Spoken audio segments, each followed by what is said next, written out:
I done came back on these fuck niggas. Can't put no trust in them. They fuck with me, I was down bad. Now I came back up, they want me down, down, down. They want me down, down, down. But I'm up right now. What's up with it? Welcome to the FlipSide Podcast. Got a special guest today, Mr. Malik Daniels. What's going on, brother? Thank you. Like I said, man, it's crazy. I know Malik is my government name, but the only people that call me Malik is my mom and my wife when they mad at me. So please feel free to call me Durance or D, depending on how the conversation go. Okay, yes, sir. I'm gonna call you D, man. You know, I just like to. I get a lot of information off of the Facebook, and I go from there. You know, I want to be technically right. Nah, that's all good. But we appreciate you for coming on the podcast. Appreciate you having me. Before we get started, I'm gonna tell you, you're a little younger than me, but I look up to a lot of the accomplishments done. So I just want to give you your flowers right now. You a role model with the positive things you're doing in the community. You've been doing this, and I could just now attribute, my good works because I was on the wrong side of the fence for so long. So brothers like yourself who went to college and came back to the community to make it a better place, I tip my hat to y'all. I appreciate it. It's definitely a team effort. You hear that a lot, but it definitely doesn't work without a team. Definitely doesn't work without a community. Community work is about the people. Now, it might be some days out there that you might be a little bit out there by yourself, but that's because you want to show the people that you committed. Right. How many people that came to Lincoln Heights either with a program or some grant money or trying to shove something down the throat of the people and not even asking the people if they wanted to be a part of it for real. So it's a blessing to be a blessing. And like I said, man, I appreciate it, but it's definitely all a team effort, man. And it's all for the hood for real. So absolutely. I appreciate it. So you and I know, man, for a fact, we can, I know we'll be able to talk for hours, but I'm going to try to stay on course as much as I can and get the people, something good to tune into. But tell us a little bit about yourself. Where you from? Yeah, so like I said, man, originally I was born in Rockledge, Florida, believe it or not. So my dad is D.A. Daniels. Albert Daniels is fourth son, born and bred out of Lincoln Heights. But after he was done playing ball, he met my mom in Florida. Okay. So he was working at NASA at the time, not to get much into it. So if you know about the Challenger explosion and everything else of that nature, they ended up obviously leaving Florida and came back up to Cincinnati. So like I said, born in Florida, but been out this way ever since I was about 3 years old. And man, this is when I tell you how when you grow up and you hear your grandfather always telling you about what it was like to be in Lincoln Heights, it's not stories about the Three Little Pigs. It's not stories about the Little Red Riding Hood. It's about what this community means, what it means to be a black man in this community. Right. So you like 5, 6, 7, 8 years old. You like, man, grandpa, whatever.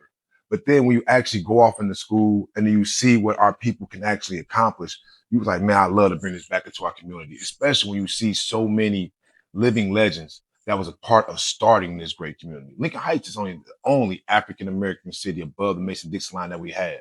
So what does that mean? That means black folks run the government. Yeah. Black folks run your police department. Black folks run your fire department. Black folks run everything in there, and they built it by ourselves. So that legacy that just carries on.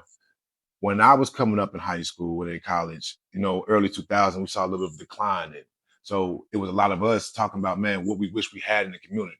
But now it's that point where we can't keep saying what we wish we had. It's on us to now provide for our younger folks in the community. So I know that was kind of a roundabout answer about kind of just, who I am and how I kind of got into this space. But I'm just another black man, just like anybody else. But I had some foundations that were put into me by my family that said, hey, this is how the community is supposed to run. This is what our community is about. And if you want to be about that, man, this is the work that you got to do that stuff. So. Right. Yeah. So my partner, he had reached out to me and told me about you. And I said, yeah, I know him. I said, I've been down there to council meetings and everything, but I know him. So when we had made that documentary, he made that documentary about Lincoln Heights and I tagged him to it. I told him, I said, man, this is powerful. It was so much stuff I didn't know. And I told him, I said, man, if we had the money, I would rent out a theater, tell everybody, bring y'all children because I want y'all children to see this. Refreshments are free. I said, if we had the budget to do it, I would do it because I wanted the kids to understand where they came from. And when he put that documentary together about Lincoln Heights, I said, wow. So I tagged you into it, Brother Collins, because I know y'all brothers, y'all the ones that's on the positive stuff. Like I say, somebody like me, I'm just now catching on to the bandwagon. But then he told me, you had responded to him about that, and he made a connection. But I said, man, I would love to have you on the podcast so we can sit down and talk. Now, you went to Princeton, graduated from Princeton, went to college. Yeah. Where did you go to school? Yeah, went to Elon University. And, even a segue of what you were talking about, the reason why I chose Elon University, they have a very great communication program. Okay. So when you talk about telling our own stories and controlling our own narratives, spaces like this is why it's important. Being able to tell our own history and have it documented on YouTube where our kids can always go back and watch it is important. So I went to Elon University. Yeah, I got to play ball, but the thing that really attracted me was their communication department and how they can really groom me and really grow me and be able to take my skill set and be able to take that and how I can use it at the time, what we call Final Cut Pro, which is the editing platform that you use to kind of make your videos. But yeah, man, I went to Elon University, played football there for 4 years, had a hell of a time there, man. It was a great experience. Once I came out of there, started working at Radio One, but then I got a job started working at Radio One, but then I ended up getting another master's. I got a job at Ohio University, and then got another master's at the North Carolina Central University. So, it's certifications are important, in some situations, don't mean everything. I'm not one of those people that tell everybody got to go to college, but, in my pathway and how it benefited me, yes, the degrees are important, but it's the networking. It's the ability to tell multiple stories. Right. Like I can walk into a room. Obviously, you said before. That's one of the things I love about Lincoln Heights. I feel like we can go anywhere. Like I can sit down, we can chill in front of the hole, talk our mess. Yeah. At the same time, I have no problems of going down into the Great American Tower on the 30th floor and having a board meeting with individuals there. They also try to bring resources back into the community. That's what's up. So because the only way that works is I have to be able to talk to folks that's on the ground. What do you need? What do we lack? What resources do we need? And be able to go find them and bring them back to the community. So, yeah, man, it's all tied in. It's all connected. Even how you talk about this space right here, why it's so important. Because if you just go off in your own silos on both sides of it, plenty of people in the community have always, I don't want to say complain, but expressed their frustrations about what they wanted to see in the community, but never really understood or never really had an outlet of where they could go to fix it. If you have individuals that have, once again, been able to grow in Lincoln Heights and then take their talents outside of Lincoln Heights, but did not bring it back, I think that's just as detrimental as individuals that's also just taken from the community as well, too. Gotcha. So if there's platforms that we can utilize like yourself, where telling good stories, bringing good energy around, and then making it a consistent culture of ourselves to do what we do in our community, go out and get resources, not just for yourself, but for the hood, and make sure you bring them back. I think that piece is important, man. So, that's my educational background, but the educational side was to make sure we could do things like this and tell better stories for our people. My daughter actually go to North Carolina A&T. Yeah. So that's one of our rivals, believe it or not. Yeah. Oh yeah. Yeah. So A&T had the audacity of putting my school on for homecoming. So I'll be down there in October with my maroon and gold for all you, because GHO is fantastic. I will say GHO is fantastic. So it's one of the greatest homecomings of ever. Right. But that football game, you're gonna lose to the Phoenix. But nah, I shout out to her going to North Carolina A&T though. Yeah, she man, you just said so much right there, man. And like I said, I'm gonna try to stay on track, but I want to touch on a few things. First of all, I want to show you that, my team, we do our homework. So what connection do you have with Denzel Washington and Spike Lee? Oh man, so they did. Have you ever seen He Got Game? Okay. He Got Game was shot at Elon University. Okay. That was one of the famous scenes. My man. Yeah. So where they shot it at is a spot where we call the Octagon. So when I was there, it was like our food hub. So it was where you get your Chick-fil-A, you kind of hung out. There was a lake right there. So when I'm married now. Before babe, while I was married, that's where young ladies would walk by. Right. So that was kind of that spot. So. He Got Game, and Spike will tell you that it was just one of the most beautiful campuses that he saw right there in the middle of Burlington, Elon, North Carolina. And it is, man. Like I said, I love the hood. I love Lincoln Heights. I also love North Carolina too, because I feel like you get a touch of everything in 3 hours. Gotcha. You get the beach, you get the farmland, and you get the mountains, all in a 3-hour strip if you really want in North Carolina. But yeah, man, you're right about that one. That Spike Lee, Denzel. Ray Allen. Yeah, that was Ray Allen's trip. Yeah. That was Ray Allen's trip. the big U. But that was at Elon University. Yes, sir. Okay. Yeah. So I love Licking Heights, man. Yeah. I love Licking Heights.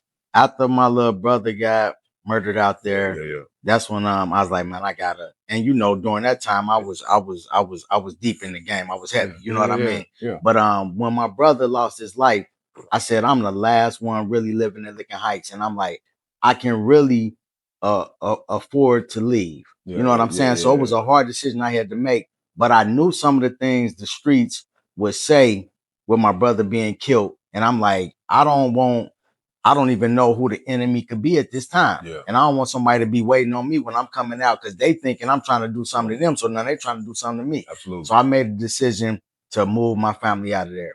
When we moved out of there, my daughter was able to go to Butler Tech. Yeah. And when she went to Butler Tech, she studied mechatronics. Yeah. She got her associate degree in mechanical engineering while she was in high school. And then she was able to go to North Carolina. You know what I'm saying? Big So I was like, school. That makes sense. I said, dang, man. I said, so the fact that now if we would have stayed, don't get me wrong, I still love Princeton, you know, but I'm like, if we would have stayed there, I wonder if she would have had that same opportunity that she was able to have when I moved the family out. Yeah. So sometimes now when it comes to, if I go to a Princeton, Lakota game, I'm sitting on the Princeton side. I'm still going for Princeton no matter what. You know what I mean? Because that's where my heart at. But I think I had to move away from there because of the lifestyle that I was leading at that time. But I'm really trying to help out the community and give back in the way that I can with telling youth the lifestyle that I led and a lot of mistakes that I made. Yeah, you know what I'm saying? That makes all the sense in the world on two fronts. A, you're not the only person that has that. I shouldn't say have that story, but I've heard that from that. The trauma that we deal with from our community sometimes, I don't want to say forces us, but puts us in a situation where we have to step away from the community. What I tell everybody on that front is that Lincoln Heights is not just a place; it's an idea. It really is, because wherever you go, and I used to hear that as a kid, man, until you actually leave it. I was in Phoenix one time, man. I had a Lincoln Heights shirt on. Somebody like, hey, man, 1-5, bro. Like, what the heck? So Lincoln Heights is truly an idea, man. Right. So wherever you go and wherever you carry it as a black man, you carry a piece of Lincoln Heights with you. Even if you've never been a part of Lincoln Heights, as a black man, Lincoln Heights is in you because that's what it was built for. Right. It's a safe haven for us. So we still have to do our work.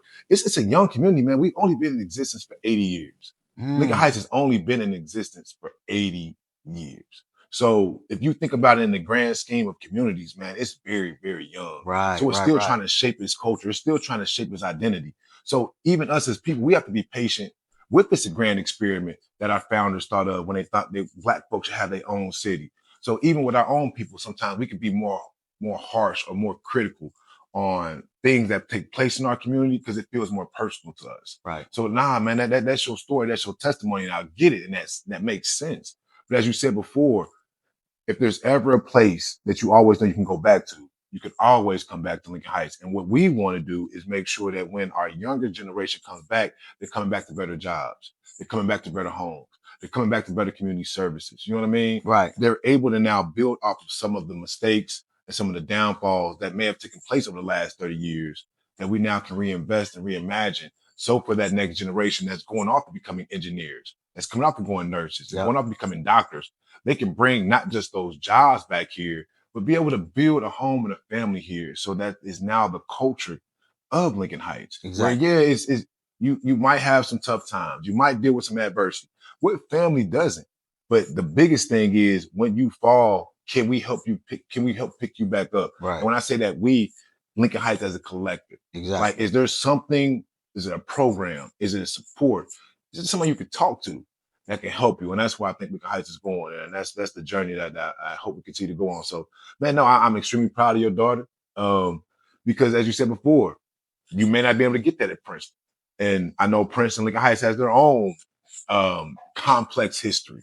But the biggest thing is, once again, whatever talents you have, is there an outlet that you can bring it back to Lincoln Heights where that can grow, not just you, but grow the community as well? I like that. How did you get involved in politics? My grandpa, man, I think he just always just threw it out there. I didn't really know for real. Like I said, my grandfather, Albert Daniels, vice mayor of Lincoln Heights at one time, the auditor there. He used to tell me that when Lincoln Heights was first being founded, at Mount Moriah Church, he used to stand up in the pillars. Like if you ever like when you strip down a home, Right. you can see the actual pillars of a house. He said him and his homeboys used to be up there while they were hearing them plan this community. Oh, So yeah. like, yeah, when, like I said, when you just always hear that, man, like you just kind of feel a sense of want to kind of carry that piece on. When I got my master's at North Carolina Central University and being at the HBCU and seeing our people kind of once again just run things, not still having a political mindset, but it was just once a little bit more motivation. Came back to Princeton to coach football with Mike, started teaching again. And then me and my homeboy Core, like I tell everybody how we started the Heights movement, we were both teaching at Princeton. A lot of our kids come from, from Princeton back home in Lincoln Heights. It's like a start, like they were doing start over every day. And we're pouring into them at the school. But as soon as they left the school and they go back to the hood, they had nothing. Yeah. They had nobody they can talk to. They had no mentors they can talk to. They had no type of support. So it was just like, we really just wanted to, like I tell everybody, just rebuild the Y, rebuild the rec center. Yeah. We felt like if there was no space for community engagement, there was no space for folks to kind of grow as a community. That's why you felt the deterioration of it. So it wasn't really like jumping into politics. It was more so, man, I just wanted to solve the problems of a place that meant so much to me because it was the place that I was always told it's all we got. Right. Like there was like Sharonville don't belong to us. The city of Cincinnati don't belong to us. You know what I mean? Like now, granted, we might be invested because Princeton's in Sharonville. We might be invested because the Bengals are in Cincinnati. Lincoln Heights belongs to us. Right. And when you really talk about true communities and true real estate, I just felt like that was something that we could do. And we just wanted to help solve problems. And that just kind of became a whole thing. So Corey Tillmeyer and myself were like, man, maybe we should run for council. We're both 30 at the time. And would that be something to get the residents fired up? Would that be something to get everybody fired up? Because we're dealing with all their kids. When I say dealing with all their kids, it's like our mayor right now, Mama Key. I used to coach her son. You know what I mean? Joe Carter, who great resident, used to coach his son. Yeah. So if I know your kid, you know me, and you see as a parent, maybe that also help motivate you to get back involved in the community. And I think, a little, 8 years later, I think that's kind of where we're headed towards. So I wouldn't say it was just like, I always wanted to be a quote unquote politician.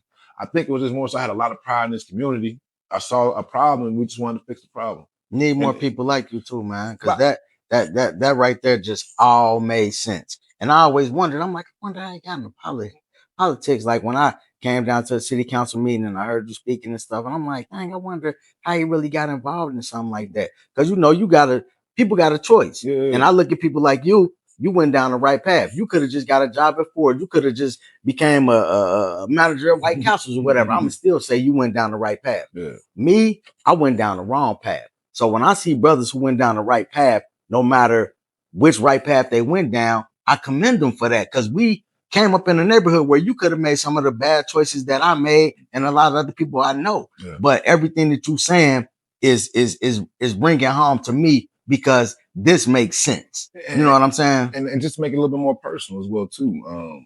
You talking about when I graduated from Princeton, 2005. So a lot of my homeboys' parents grew up in the crack area. So they didn't have a mom and dad or either or. I was blessed to have both. I saw a lot of my homeboys were better athletes than me. Like, I mean, I wanted to do. I was like, all right. But you know what it is. But they was better athletes than me. But they didn't feel like they had the foundation or the push to get them in the camps, like college football camps or those type of things to expose them into what the next piece could be. So it was kind of that same, too much is given. You got to kind of provide that same type of blessing. If we can now, as grown men, be that stabilizing factor for individuals and just take them on a college trip. You know what I mean? Like those, like I said, that's how it started. Right. Like, yes, the problem was rooted in our young people. But then when you start really going out and seeing that it's not just our young people, this is just our community that we can help solve. Our community can be uplifted. Like it's 80-year-olds in our community that's never left outside of, the 275 loop. Right. You know what I mean? Yeah. So what can we also expose them to that can also come back into community as well too, bro? So and once again, to be selfish as well too. It's one of the greatest jobs I've ever had now because I get to move with the people. Like I get to grow with the people. Every step I take is with the people. So if I'm a manager at White Castle, you know, I'm only growing with how many burgers we serve. Yeah, right. This one is about how many lives you can change, bro. Right. And can't no paycheck ever amount to that, man. I feel that. Man, how many children do you have? I got two. I got my son and I got my daughter who's 16 as well too. So All right, they blessed to have a father like you, man. Cause like you on point. Everything you saying is on point. What do you feel when it comes to when I was young growing up? We had YMCA, and I was from down the hill, so I never really went to the center much. I used to play outside, ball at the center, but I was YMCA. That's the crazy dynamic down the hill, up the hill. But you know what I mean? But that's how it was. Like I say, I probably could count. Now, I probably only been inside the center maybe 2-3 times in my whole entire life. Yeah. But we used to go outside. We would play outside on the courts. But when I came up, it seemed like it was so much more to do. You know what I mean? Absolutely. Like we had a swimming pool, which I don't understand what happened why the swimming pool, got taken away. Yeah. But if you look at it right now, every other community has like a rec center or something. Yes. So what would be the ideal way that the city, that the community can get something like that for the kids to do? So it's a couple different steps to go about it, and not to make it too long, but kind of talk about some of the things we have done. When I say we, our nonprofit, the Heights movement, then also what we can do from a village standpoint. In order to raise the resources to do that, we wanted to provide a proof of concept. So that's why we created the Innovation Center at 726 Adams Street. Okay. We stopped through before as well too. So with that proof of concept, especially for you talking about any type of funder, so whether it's a Greater Cincinnati Foundation, a United Way, a Procter & Gamble, a GE, just like anything else, you invest in an idea. If the idea works, you provide more resources into it. Gotcha. Over the last 3 years, we've been able to kind of provide that proof of concept that even in a small church where residents rebuilt it, built their programs in there, taught each other financial literacy, taught each other podcasting pieces, taught each other how to do marketing and branding pieces. Those who invest in that say, okay, now it might be that time to scale up. Gotcha. But now when it's time to scale up, you have to bring the village involved. Exactly. So now you're talking about real estate. Where would you want to put that at?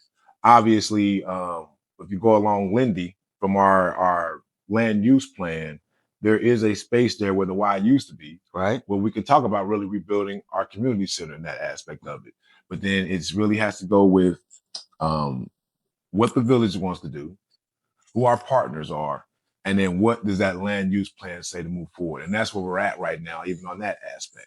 We have a brand new council. We have planning commissions and zoning commissions that we're putting in place to make those next steps. But I think that's where we're there right now. We have the right investors, we have the right partners, we have the right resources, because all money ain't good money. Exactly. All partners ain't good partners. And even with our partners, we wanted to make sure that they were truly invested in the community. Right. And they weren't trying to just check off a DEI box or try to check off a diversity box. Mm-hmm. They were truly invested in the hood. Every partner that we come into, and I know when I say this, some people look at me like I'm crazy. I say, look, I don't want your money on the first go round. I want your time. I want your talent. And then at that point, provide treasure, because now I know you are emotionally invested, and that's a long-term partner. And that's the partners that we have. So when you talk about something big, a multi-million-dollar project like a community center that's going to be sustainable, longer than the Smith Flowers building is. I know a lot of people don't even know that's what the Y was called. It was called the Smith Flowers building. Okay. Because just for context, when the YMCA no longer chose to be a client in the Smith Flowers building, like they weren't no longer going to pay rent in the Smith Flowers building, then that's when that building closed down, because there was no money to go in to kind of keep it going. You see what I'm saying? So I know everybody keeps thinking it was just a Y. Yeah, that's not what it was. You got to think originally it was the high school. It was the high school. Yeah.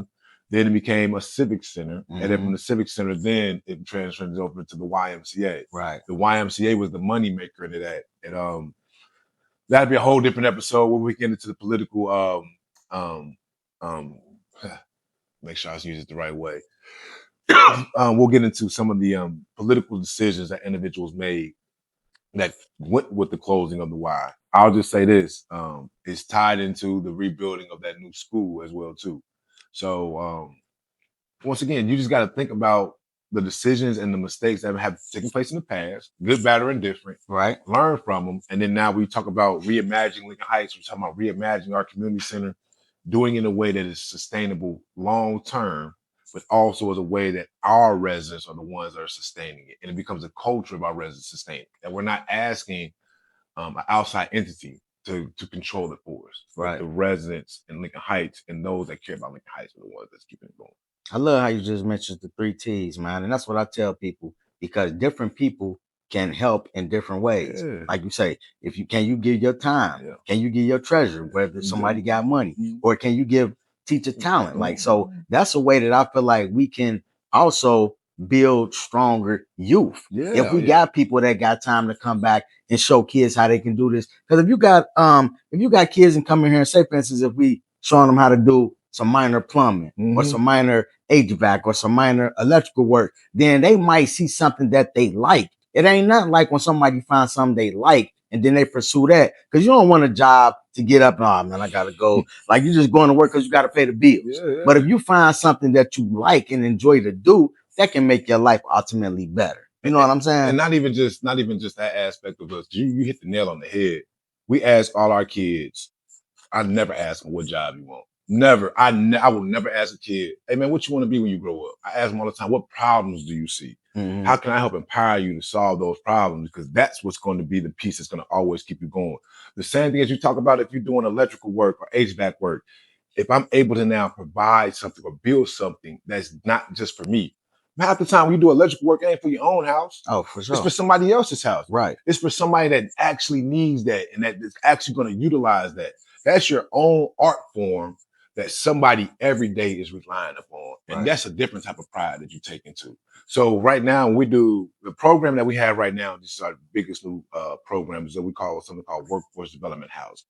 So if you're between the ages of 18 and 25, and let's say, for instance, we have a young cat right now just doing straight electrical work.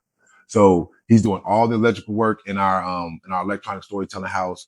And then now, after you do the electrical work, you can now live there. Now, you see what I'm saying? So now you can now live there, but now the upstairs offices are still for the community. You know, folks need to come in and do, you know, a podcast or come in and do some editing. They'll have those office hours, but now you have that space. And that's how we're subsidizing the work. So yeah, we're going to pay you for your time, but I can also make sure that you still see that investment and where it goes to. I got a spot for you as well too. So not only are you helping the community by providing a space where people can keep growing, you're also showing a way that I can now take this model and build multiple homes throughout the community as well too. Because that's something that we're moving on to, is upgrading our housing stock.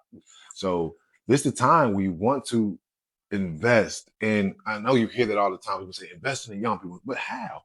Invest in them in a way that they can now really rebuild and reimagine Lincoln Heights for the next 20, 30, 40 years, man. That's the exciting part of where we at right now in Lincoln Heights journey. I told people how when you used to look around, it was a bunch of eyesores, right? But the thing would be, you would have to come in here and tear down some of those structures to rebuild new. That's how you really change a neighborhood. Start to get, you know, people who can come in here, pay taxes, because a lot of times when taxes are being paid, I'm sure that revenue can ultimately help the city. So when I ride through there right now, I done rode through there probably about a month or so ago, and I just parked and I looked at the guys, because I mean, I'll do that. I'll pull up on a whole a large apartment complex again built, because that's my dream, to build something large from the ground up. So I know, stop by there and just like checked out some of the work that they was doing. I'm like, this is what the community needs. It's looking good when you come through there though. And I know I came down to the city, spoke to the woman about the plots that were for sale. And I said, that's a good idea. And they want people to build on them to where people can start to live in there. So I love what y'all got going on down there. It seems like it's moving. Well, not seem like it's moving in the right direction. Yeah, that's real. That's real. It's real. And we got a whole, like I said, we got a whole new council. And I think it's like anything else. Any job, if you sit on a job for 30 years, 40 years, you might want to still do it, but the motivation of doing that work, that fire doing that work, is going to go down a little bit, especially when you take it blows after blows. We have 4 new council members who are excited, they're eager, they're ready to hit the ground running, and that's the type of energy that we read right now, because we're moving at a fast pace, because we got to catch up. You know what I mean? We got to catch up with a lot of communities that around us have been able to build up, especially after the housing crisis in 2008. Like built up after that. You know, just like anything else, man. After every crash, there's an opportunity. And we did not take that opportunity. We actually went further down. Mm-hmm. So we have to do some catching up to do. So you need a good council, which we have, a working council, which we have. Those that are able to put any type of differences aside, understand the bigger goal is we need to move this big mountain called Lincoln Heights back up the hill that it's supposed to be. And man, like I said, we got the right folks there. We have a council meeting on Monday. It'll be our first council meeting. And I know our point of order is to truly be strategic and transparent about that process. So even if you're a resident that's been in the community for 80 years, or if you're someone that, as you said before, has history but lives in North Carolina right now, goes to North Carolina A&T, you should be able to go on our website and see what that progress looks like and how you can invest in it in those 3 T's, whether through your talent, your time, or your treasure. Right. Now, tell me, how did you start this garden idea? Where did that come from? No, the farm, that truly came from my grandfather. I tell everybody this story all the time. I was probably 9 years old. My grandfather and my grandmother always had a garden in their backyard. My grandfather had one too. I mean, well, you know, everybody. Well, most, right. Because most folks in the Heights, so most of the folks, well, I should say most of the folks, a lot of folks from the Heights came from Gainesville, Georgia. So farming was a way of life. My grandfather had hogs, they had chickens. So that's what they did. They did that. So that culture was just the culture.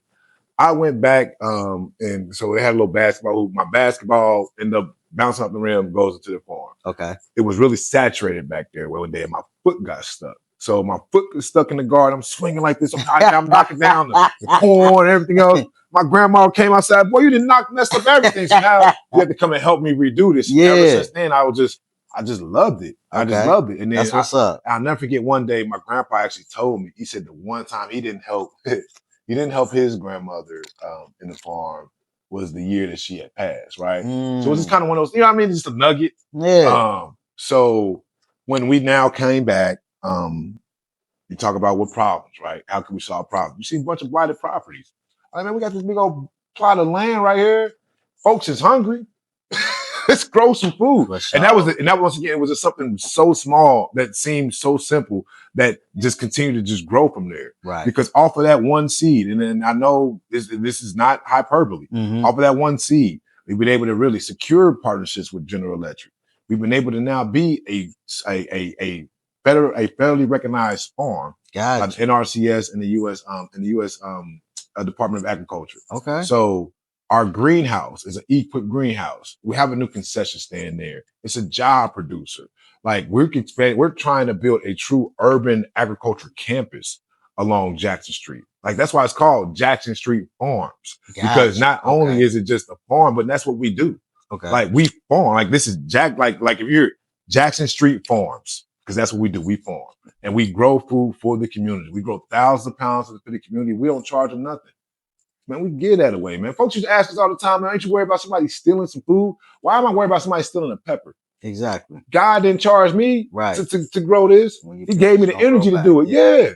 The seeds is free. See, that's amazing because I bought a food trailer from a guy, got a farm up in Westchester. It's called Niederman Farms, Bob Niederman Farms. And to hear, I didn't know about the farm. I thought I just recall hearing something about a garden. Well, I mean, because they had to evolve into this. For sure. Yeah. Because that's a good thing. But it's only, and once again, the terminology of it, and when you talk about the difference between a farm and a garden, and once again, that might be a whole different episode when we get into that. But there's multiple ways that you can go about consider yourself a farm. Are you selling over $1,000 worth of produce? All you have to do for real. That's not our way that we went about it. We really went through, like I said, USDA got a farm number. So you had to go get a farm number. So that way you can get a SAMS number. So we have some government contracts where even on our farm, folks from the NRCS, they want to know, can we grow like certain type of peppermint? Like, like just leave it there and all these things grow, right? Our farm is more of a research education farm where now we're teaching our young people how to do these certain things. But at the same time, we allow the state and the federal government to be able to do some type of urban agriculture testing as well, too, on what things can grow in urban environments. Because you have another situation like COVID. If the supply chain goes down, what can we grow in our environment? Because we don't live out in the boonies. We don't live out in the country. We still live in an urban environment. For sure. And those have some contaminants that happen. Like, right, you have homes that used to have lead contaminants, right? Mm-hmm. You have streets that continue to ride by. So what's the safest way that you can grow efficient food? You can't grow wide, so you have to grow up. Okay. You have to go vertically. Yeah. And how can you do that on a scale that's sustainable that anybody could run? And those are the pieces that every year we get better at. And I'm extremely proud of our young people. So shout out to my man Manny Floyd, young kid, 25, who's really taken that opportunity by the horn, that bull by the horns, and has ran with it. That's what's up, man. That's what's up, man. You just such a positive brother, man. Everything you saying just making so much sense. And I just wish I was we gonna link up. Yeah, man. You gonna figure out some way I can help y'all, man. Absolutely. If I can come and speak to the kids or something. But I just wanna have that I need to be able to tell myself that I'm doing something positive to help the community. Like, don't get me wrong. When I had money, coming in, I know spend, $20,000 on a fireworks show before up in Oak Park because Lincoln Heights didn't have fireworks. Yeah. So when I was making money, don't get me wrong, I know helped a lot of people when money was coming in. Women needed help, stroller, bike, whatever for the kids. I know helped a lot of people. Yeah. But now I want to help doing something on the positive side.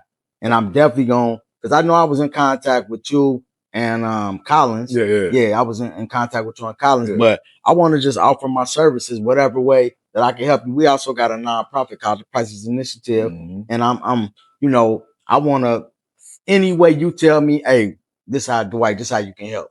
Yeah, bro. Price, I'm gonna tell you the same way I told our kids. Like, yeah, I can put you to work, but what problem do you see, man? And same type of thing. How can we empower you to solve that problem, especially with our young people? Like, that's really it's that simple, because everybody has, because when I go through Lincoln Heights, what I see ain't gonna be what you see. You know what I mean? Like now, so when you see it from your perspective, when it hits you from your passion, now when you come and talk to me, hey D, we didn't do X, Y, Z, X, Y, Z, X, Y, Z. I'm like, shoot, bro, here and take it, lead and roll with it. And then that's when, once again, not only will that positive impact mean so much more to you, because it came from here. Yeah. It's something different, I feel like, when the Most High is giving you a vision, put it into your heart, and then you're able to now put that vision and that he's giving you and make it tangible.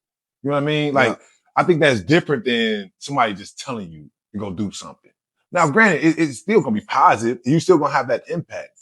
But I think the best way that we can really roll with it, man, is like, not that you tell me, but one day we can ride through the hood. And then you'll see, like, hey, bro, we need to do something about that.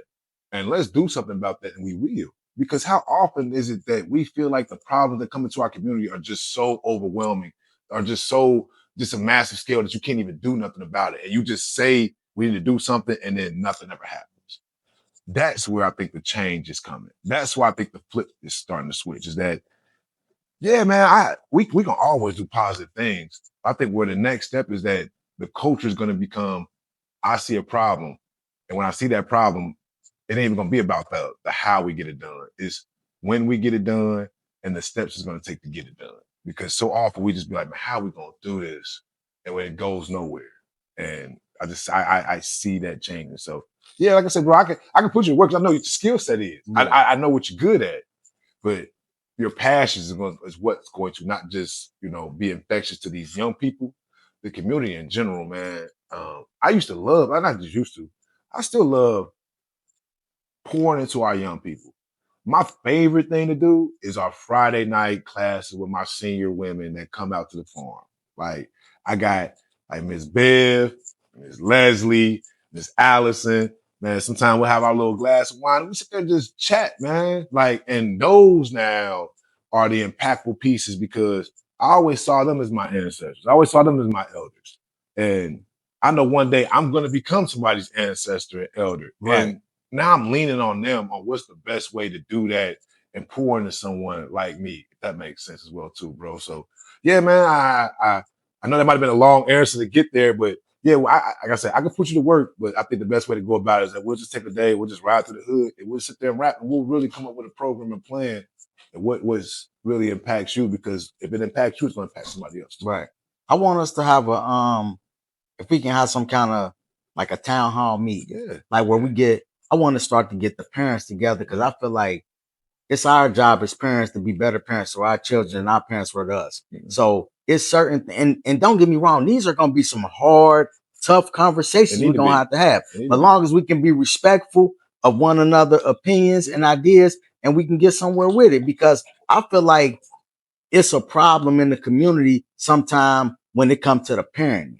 I think we need to become, and I'm gonna hold myself accountable, but I'm gonna say this: when I was in the streets, I never showed my kids that lifestyle. Yeah. I done seen brothers before. I'm going to take care of some business with them, and they son right there. I'm like, man, what your son doing? Oh, he know what I do, bro. Get your son out of here. He go to school with my son, and I'm like, that's not cool, man. Because I'm gonna say, even if you choosing to do the wrong thing, Yeah. don't show your kids that. Yeah. You know what I'm saying? Yeah, yeah. Like I remember back in the day, my parents would be like, don't do as I do, do as I say, or something like that. But still, certain things you shouldn't show your children. You shouldn't let your children see you doing certain things. Yeah. And then you got the parents to say, oh, well, if they doing this or that, long as they doing it in front of me or long, nah, man, we got to become parents, not they friends. We got to be parents and not they friends. Yeah. So I went to the stop the gun violence or whatever thing.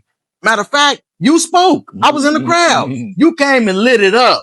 And I was right there. But I was looking at the crowd and I'm like, it was so many people in there I was like one of the youngest people there, man. Yeah. And I'm like, where the people at my age? Yeah. They should be in here fighting. Our grandparents shouldn't be in here talking about these guns. They old in there on walkers and stuff. I'm like, it wasn't really nobody there like in our age bracket. But I seen you come up. That's what I just thought about. Like, damn, you came up and rock. By the time I got my phone out and I was trying to, record it, but I couldn't get no good recording of you. But we need to have people like in our bracket that's coming to the forefront, and like I said, we got to get together for the sake of becoming better parents and raising our children better. Yeah, I think it's a couple of things, and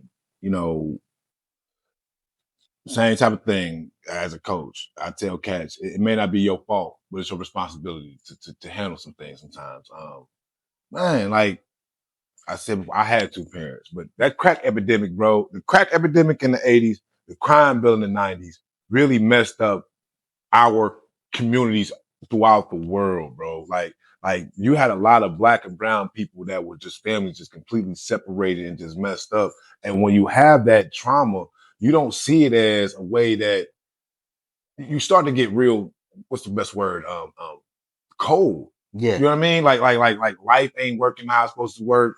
This is where it's supposed to be. And then that's now the culture that you've now created. Like that's now the culture of your quote unquote clan. But the only way that we was able to survive through all this mess is that we had to be the most cutthroat individuals. And that's how some people had to make it. And they think that's the way to go about it. And sometimes, when you have success that might last a day or two, you don't see the long-term ramifications. You can't see 5-10 years from now what that's like. You know what I mean? So I try to be completely not sensitive, but understanding to individuals that come in and say, man, look, this ain't where it's at. This ain't work for me and my family. But in that same type of breath, like as you talk about bringing your kids involved and bringing your kids around, I ask them all this. I say, look, I tell my son all the time, don't be like me. Be better than me. Ain't no mystery. And to that same breath, though, my mama always told me this, though, too. She said, look, I don't care what you be the best at it. She used to say, if you're going to be a drug dealer, be the best drug dealer. Because even in that same cultural mindset, if you knew, and I think that's why she was telling me this, if you really was going to be, quote unquote, the best drug dealer, you would realize this ain't the life that you want. Because how much stress and worry and other BS you got to deal with, bro, just because you out here trying to make an illegitimate way of making some funds to pay for what? And you can make it legally for real. And then because even with the money, what you doing with it? Right. You know what I mean? Like what do you like? Because most of the time when cats make that cheese, they giving it right back into the hood. Oh, without a doubt. So why not just do the right thing for the hood? Right. You know what I mean? So like, I think a lot of the times is one, we had a good 20, 30 years in our communities that out of our control or in our control, it messes us up. But now moving forward out of that outcome, how can we now provide more opportunities, more resources that you don't feel like you have to now do that to make your money? You can actually come to the center. Hey, I do electrical work. Hey, I do video work. Hey, I do podcasts. Yep. And now I can put some extra resource in your pocket. Right. The thing that always stood, to me, and like I said, I'll leave it go with this when we did our program. Like I played ball, so you probably know Eric. Y'all know Eric Daniels. NBA, went to Kentucky. Yeah. So obviously that's big bro. That's my cousin, and then myself. Like nobody ever like offered us like that type of stuff. Like, oh man, you play ball, bro. So they might do me a couple $20 here and now. You know, go $20, go grab me a pop, you keep the change type of thing. You know what I mean? Like you think, oh, bro got some cheese like that. But then you really have a true conversation like, nah, bro, you stay out of this. So we like, well, shoot, why can't we do that same thing for the kids? Hey, come out here, pick a tomato. I'll give you $20. Now you keep that $20. Yep. And even with that $20, when you come back, you asking again, I'm gonna ask you what you did with that $20. And now we're having a financial discussion. You see what I'm saying? Now we're talking about investments. Now we're talking about creating other jobs. So I just think it's really just taking, once again, the mistakes that may have taken place 80s and 90s. I like that. And how can we now fix that and move it forward? I like that. I'd say my cousins Quincy and them, they all was like, 6'2", 6'3", big offensive linemen. They was big. I was always I was a short person. So they see them, it might be hey boy, like what you doing up here? Like you can play ball, get up out of here. Yeah. But me, I ain't got no NBA career.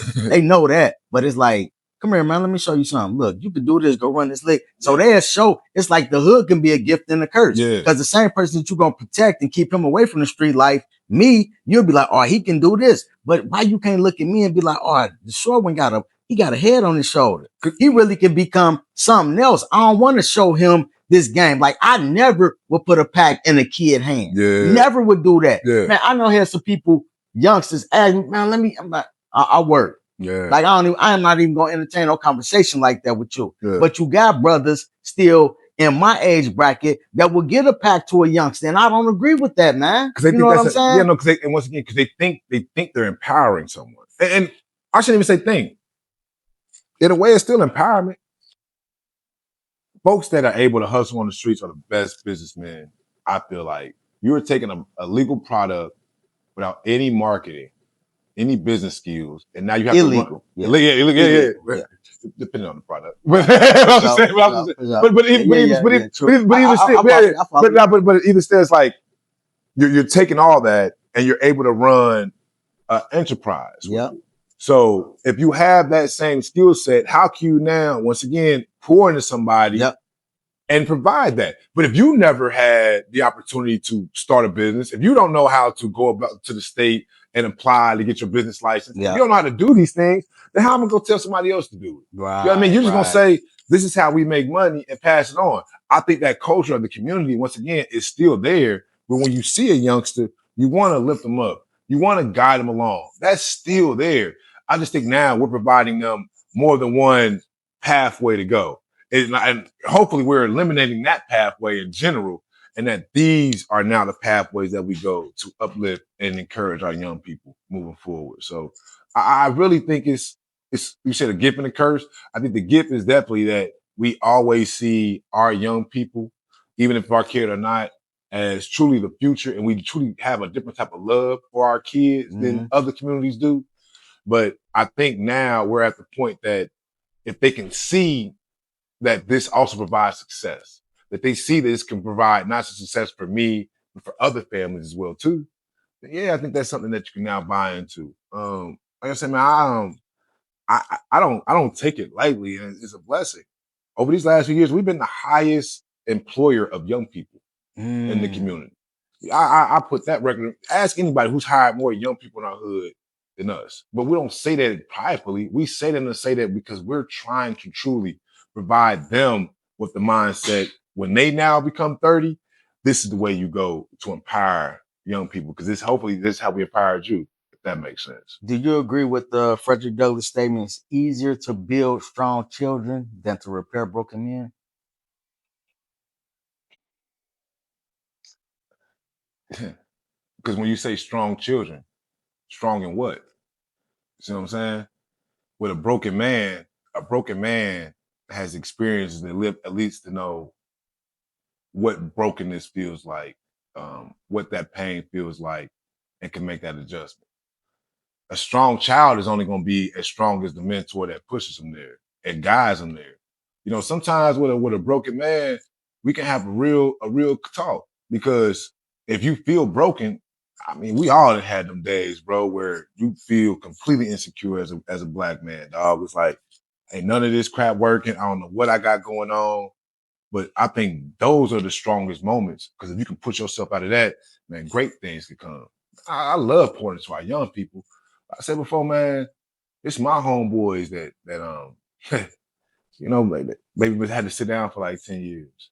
You know what I mean? Like how can we really help? And that, man, how can we really help them in that situation? Because like I said, man, those are my guys growing up. Like, it's just like anything else, bro. When you grow up with certain people, man, you know what their hearts are. You know how cool they are. You know how good they are. You know how gifted they are. Life just sucks sometimes, man. So Life be life, and man, yeah.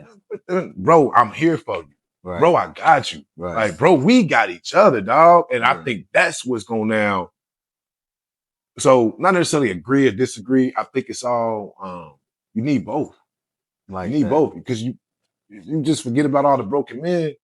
Shoot, those broken men are also going to pour into, quote unquote, and making strong children that are doing strong wrong things. You know what I mean? Gotcha, So that's what you're yeah. saying. I'm and I don't want to offend nobody I'm who just may wrong. be watching this with this next statement, but I feel like we coming up on a year of when the cowardly masked men infiltrated the Oh, neighborhood. you some of them Right. Nazis, them Yeah, yeah, them Nazis. Yeah. But Yeah. I'm gonna say this. It seemed like when that occurred, you took a lead. And like I said, I'm not speaking down about nobody else in the, realm of the, mayor or whoever was well win. Yeah. But it seemed like you stood out to me, like you took a lead in that situation. Yeah, and once again, team effort. The team asked me to be Okay. to be the spokesperson of the Safety and Watch program. Got you. You got to think on a couple fronts. On February 7th, I probably done watched that body camera footage hundreds of times. My role on that day was to talk to the police officers, because if you get there after, Officer Fauci decided to give the Nazi an override back and forth, whatever, all of them were posted in what they call their protective defensive mode. They had blocked off the bridge, and all the police officers are facing the residents, just waiting for something to pop off. Like, they about to arrest everybody in Lincoln Heights. Mhm. So I went there first to talk to Lieutenant Steers, who was a Lincoln Heights officer, and then you had Officer Singleton, who was a Lincoln Heights officer. Both of them were Hamilton County officers. Both of them individuals said, "What are we doing here?" Whoop de whoop. I was like, "Yeah." They give the example. This is what they did was wrong. We couldn't arrest anybody, and the residents are fed up. I'm like, "Yeah, they fed up. Like, y'all just let them go, and nobody got arrested." So Right. yeah, there's some frustration here, and it seems like with that frustration that y'all know is here, y'all are trying to now take that out on the community. Exactly. That's not what's going to happen. So that was that first day. After that first day, everybody met back at 726 Adams, the Innovation Center, because we talk about community centers, right? There was no place for anybody else to go. So they came to our space, and then we broke everybody else out based upon their talent. We knew that the school was vulnerable and our seniors were vulnerable. Where did it happen? Right by the school, when the school let out, right up on a White Cliff, right where our senior houses are. Yep. So that's why the patrols got started. It was for the protection of our kids and the protection of our seniors. From there, it became a national phenomenon where you have individuals in the community who have kids, they have jobs. They can't put their livelihood on the line and saying that they're doing this, speaking about this, and risking that. So the team decided, Deron, should you be our spokesperson? Because there was a lot of information that was being passed out. There was people that were saying that the Safety and Watch team was just stopping any white people that was coming into the community and, pull them out their cars and everything else like that. Like, so we had to make sure that there was a clear communication of what our goals were, what we were trying to do, and what the plans were. So, like I said, man, completely team effort. The great thing about that, and like I said before, growth. We made sure everybody ended up getting their CCWs. We made everybody go through law class. So shout out to now Judge Rodney Harris, who came through and provided us our law classes on what to do and what not to do if officers interact with you. So we grew as a community, man, during that whole aspect. Like the family that we had only got that much tighter and that much bigger after February 7th. Yeah. And all I can say to those that chose to quote unquote sit on the sidelines or try to be indifferent, I feel bad for you because you truly missed out on an experience like no other of our people, not just protecting each other, but feeding each other, man.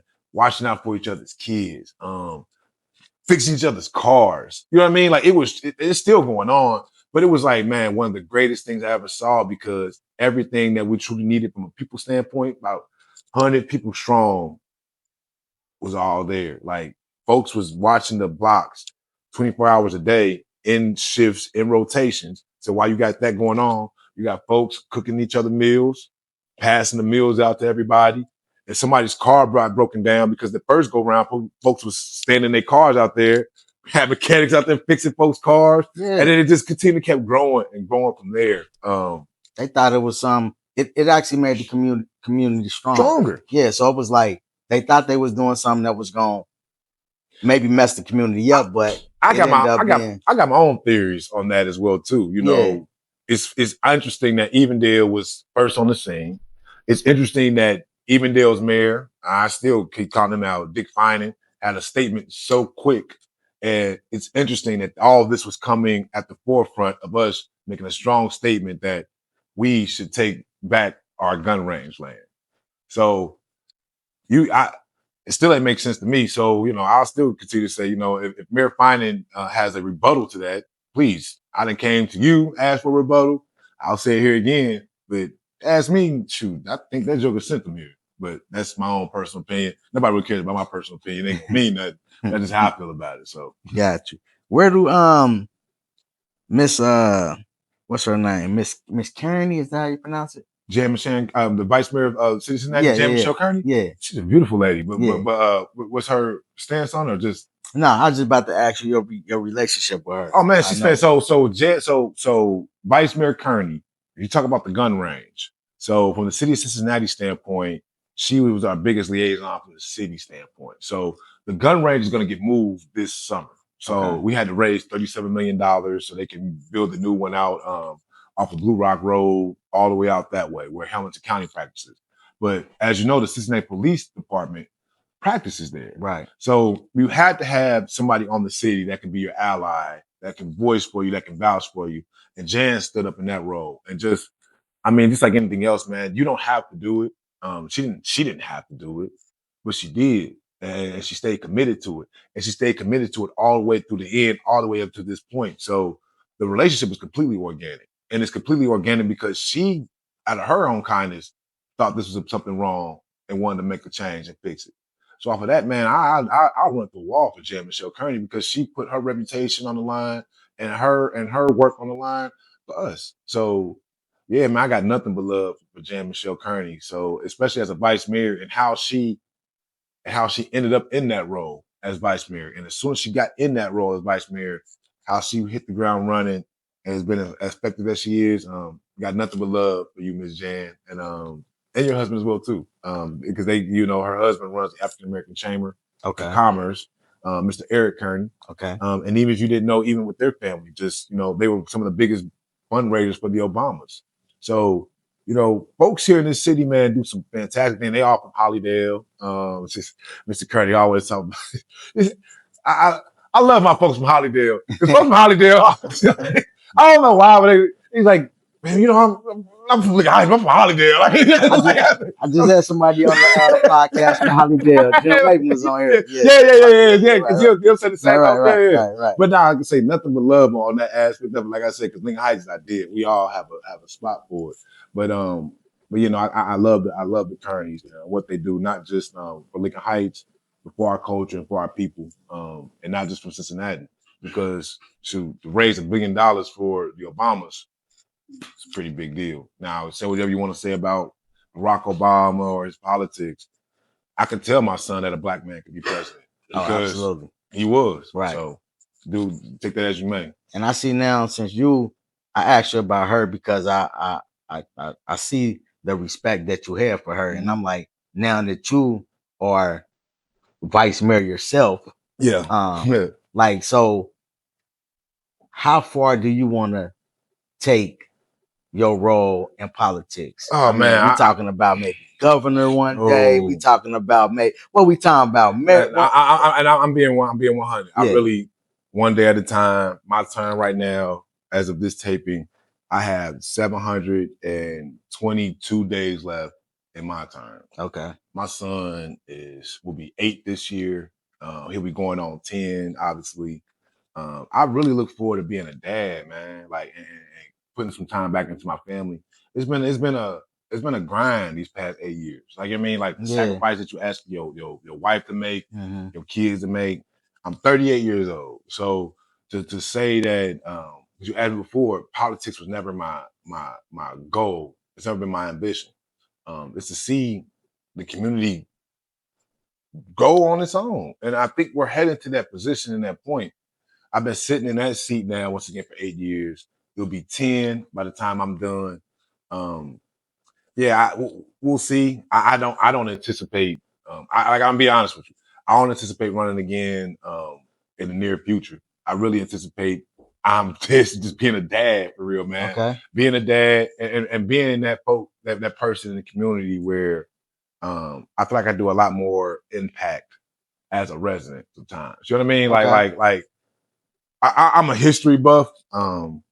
And I'm not comparing myself to the first president of the United States, George Washington, but it's kind of that same type of piece where George Washington did two things. You had the Constitutional Army that he had to give up, like, hey, I'm passing this back over to Congress. It's like those type of things where I'm not a dictator. And then after 8 years as a president, it's like, bro, I'm gonna step away and pass this off to the people. Gotcha. So that this experiment of America, once again, say what you want to say about this experiment. Without him doing that, it's a whole different chain. Like, and now you got a joker in the White House is really trying to even flip that. But it's kind of that same piece. I think if you really believe in public service, you really believe in the people, you got to allow the people to lead. You got to allow that next generation to give them that platform to do those type of things. I don't take none of this for granted. I don't feel like I own this platform at all. Even if you say that we built it, I didn't build it for me. I built it for the people. And I look forward to passing that off to the people. So who knows, man? Who knows? It's all praise be up to the Most High. But I can tell you that in 2 years, I do look forward to being a dad. So I will say that much, man. Just being a dad. I feel you. You're a dad right now, too. But let me tell you this. I think the public, man, the public has spoken. And I'm going to tell you that because one of your most liked posts on Facebook, what it is? I couldn't tell you. I really couldn't tell you. I probably should do better analytics on my Facebook page. Let me tell you, when you announced that you was the vice mayor, you got a lot of love on that, man. So the fact that you got a lot of love on that said that the people are happy for you. And the people are happy for you because they feel like you're delivering for them. It's reciprocal. It definitely is. I do the work for the people, and they motivate me. So it's definitely reciprocal. So now I appreciate that. I guess the only thing is, even on a vice mayor standpoint, I hope if anything, it motivates somebody else to do that. And that's the best way. If you truly do appreciate the work, hey, come take this seat. we gonna rock. No, we're gonna rock it for these 2 years. And then from there, man, I look forward to endorsing and supporting whoever that next group and that next round of people in leadership in the guys. So we're on the FlipSide Podcast. Make sure y'all like, share, comment, subscribe. Please tell the people about your socials. You can. We got the Hikes movement. Yeah. Got a podcast. How can the people Yeah. So you can go to our website at theheightsmovement.org. We actually, because we're partners with the Cincinnati Bengals, so we still have our No Hate in the Heights campaign going on. So obviously, Bengal tickets are not available anymore, but still, please fill out that Players No Hate in the Heights campaign. When you do that, you'll be a part of our email chain, our text message chain, where you can find out everything that we have that's going on. You can follow us on all socials at the Heights Movement, both on Facebook and Instagram. And if you want to follow me, you can follow me at Malik Durrance. That's on both Instagram. It's MalikDaronce. And yeah, man, I tell everybody I try to be transparent. I'm an open book. If you reach out, if I don't get back to you immediately, I apologize. But yeah, blame my head and not my heart. But definitely hold me accountable, hold us accountable. That's the only way we get better, man. Iron sharpens iron, for real, man. And that's what our community needs right now. Right, man. Sharpest man. Yeah. Appreciate you for coming on the podcast, man. Hey, we gonna link up. For sure. And to all my viewers, thank y'all for subscribing, liking the podcast. We appreciate y'all. You know the motto: stay down till you come up. Peace. Yeah, man. 1-5. 1-5. Appreciate you, bro. Man, that was